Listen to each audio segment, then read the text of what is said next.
ருசியான ப்ரான் தொக்கு எப்படி பண்ணணுன்னு பார்க்கலாம். அதுக்கு நான் ஃபஸ்ட்டு ஒரு கடாயில் கொஞ்சம் எண்ணெய் ஊற்றிக்கிட்டேன். அதில் கொஞ்சம் கருவேப்பிலையும் ஜீரகமும் சேர்த்துக்கிட்டேன்.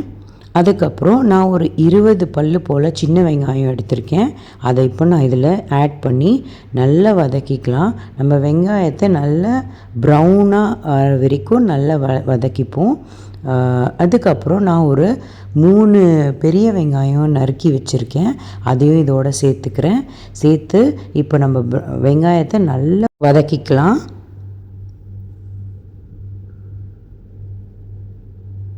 பாருங்கள், கொஞ்சம் கொஞ்சமாக அது ப்ரௌன் ஆகிட்டே இருக்குது. ஸோ இன்னும் நல்லா வதங்கணும்.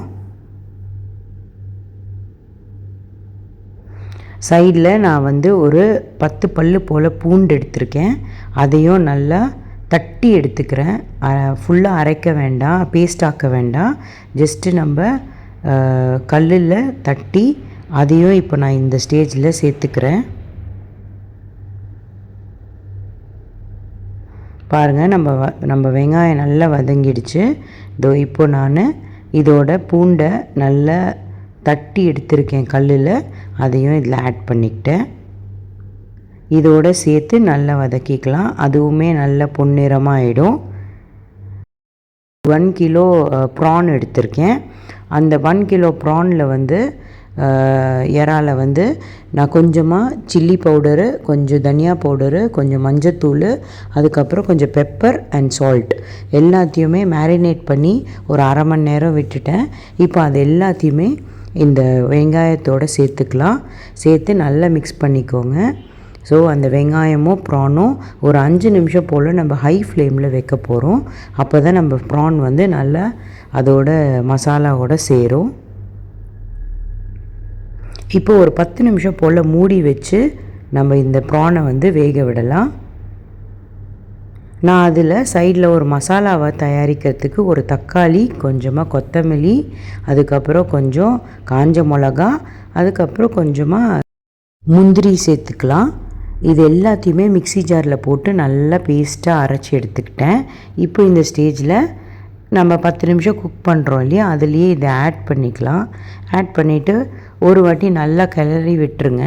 கிளறி விட்டுட்டு திருப்பி மூடி வச்சிடலாம். அந்த 10 நிமிஷம் நல்லா குக் ஆகட்டும். இப்போ கிளறிக்கலாம். நல்லா ஃபுல்லாக ப்ரானோட நல்லா மிக்ஸ் ஆனதுக்கப்புறமா திருப்பி நம்ம இதை மூடி வச்சிடலாம். இப்போ நம்ம ப்ரான் நல்லா மசாலாவாக ஆகிருக்கு பாருங்கள். நம்ம ப்ரானும் மூடி வைக்கிறதுனால நல்லா குக் ஆகிடும், சாஃப்ட் ஆகிடும். 2 நிமிஷத்துக்கு ஒரு வாட்டி ஜஸ்ட்டு ஓப்பன் பண்ணி கலந்து விட்டுக்கலாம். ஏன்னா அப்போ தான் அந்த மசாலா எல்லாத்தோடையுமே ஈவனாக போய் சேரும். இந்த ப்ரான் கிரேவி உங்களுக்கு ஒயிட் ரைஸு, இல்லை பிரியாணி, கீ ரைஸ், சப்பாத்தி, தோசை எதுக்கு வேணாலுமே சாப்பிட்லாம். எவ்வளோ உப்பு தேவையோ அதை பார்த்துட்டு அட்ஜஸ்ட் பண்ணி நீங்கள் போட்டுக்கோங்க. திருப்பி மூடி வச்சிடலாம். கொஞ்சம் நேரம் நல்லா குக் ஆகட்டும். இப்போ பாருங்கள், நல்லா திக்காக இருக்குது நம்மளோட கிரேவி.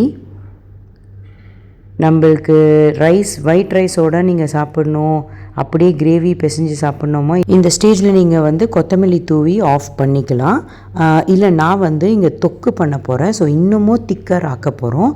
ஸோ அதனால் மீடியம் ஃப்ளேமில் வச்சு நம்ம அப்படியே விட்டுட்டு ஒரு 2 நிமிஷத்துக்கு ஒரு வாட்டி கிளறி விட்டுட்டே இருந்தீங்கன்னா உங்களுக்கு நல்ல திக்கான ஒரு கிரேவி கிடைக்கும். அது செம்மையாக இருக்கும். ஸோ அதை தான் நம்ம பண்ண போகிறோம். இப்போ பாருங்கள், நம்மளோட கிரேவி எவ்வளோ திக்கர் ஆகிடுச்சுன்னு. ஸோ இதோட டேஸ்ட்டே வேறு லெவலில் இருக்கும். நீங்களும் ட்ரை பண்ணி பாருங்கள். மறக்காமல் நம்ம சேனலுக்கு சப்ஸ்கிரைப் பண்ணிவிடுங்க. See you all in the next video. Bye.